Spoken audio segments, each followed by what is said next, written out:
Another drone attack has taken place in Russia. It was loud in the Yaroslavl region. There were sirens at night, and the exit from the city was blocked. Overall, the local Ministry of Defense says that over the past night, 217 drones were shot down over the regions, including the Moscow region and St. Petersburg. More on a series of new strikes next. It was a restless night for the residents of the Yaroslavl region. The region was attacked by drones. About 20 explosions were heard in Yaroslavl. The blasts were so strong that local residents couldn't sleep.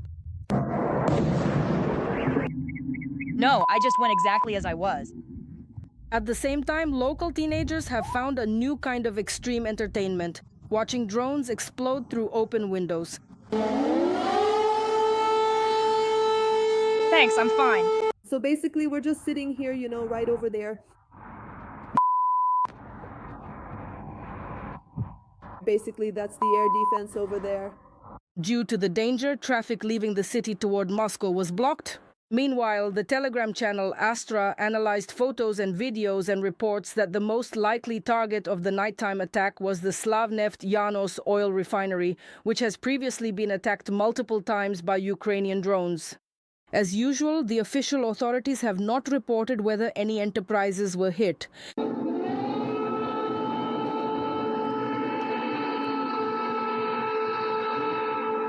Drones and explosions from air defense systems were also heard in the Belgorod and Moscow regions.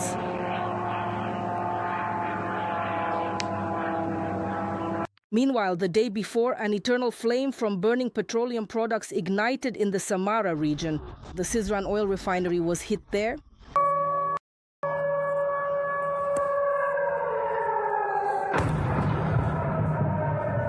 The strike was confirmed by Ukraine's unmanned systems forces. They note that this plant is part of Rosneft's Samara oil refining hub. It produces gasoline, diesel, and aviation fuel, as well as other petroleum products. The annual processing capacity reaches about 9 million tons.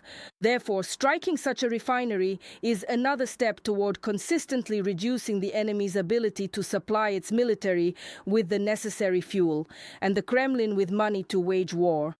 Today, I want to thank our army for another round of our long-range sanctions against Russian oil refining. There are strong results. The distance from our state border is 800 kilometers. The refinery in Syzran. The strike has been confirmed. Each of our long-range sanctions is an argument for some not to even consider getting involved in the war, and for the Russians to develop the sense that this war needs to be ended. At the same time, the spokesperson for the Kremlin dictator Dmitry Peskov assured journalists the day before that the Russian authorities have everything under control and there is no risk of running out of fuel. The Kremlin does not see such risks. Indeed, in some regions, production may decrease. This, by the way, is also related to seasonal maintenance work. But overall, the entire fuel balance has been calculated and has the necessary compensation system. However, just this week, in addition to the Syzran oil refinery, Ukrainian drones also struck the refinery in Kstovo. This is in the Nizhny Novgorod region. They hit the Lukoil Nizhegorod Neftorgs Intez oil refinery. As noted by Reuters, as a result of successful strikes by Ukrainian drones, almost all of the largest oil refineries in central Russia have either been completely shut down or have significantly reduced fuel production. These enterprises are capable of processing nearly 250,000 tons of oil per day in total, but now these capacities are essentially standing idle.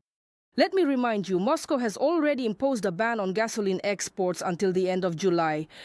Yaroslava Marushchenko, Vikna Program, STB Marathon, United News. Special forces from the SBU Special Operations Center struck the headquarters of the Russian Federation's FSB in the village of Henicheska Hirka in the temporarily occupied territory of Kherson region. This was reported by the President of Ukraine, Volodymyr Zelensky.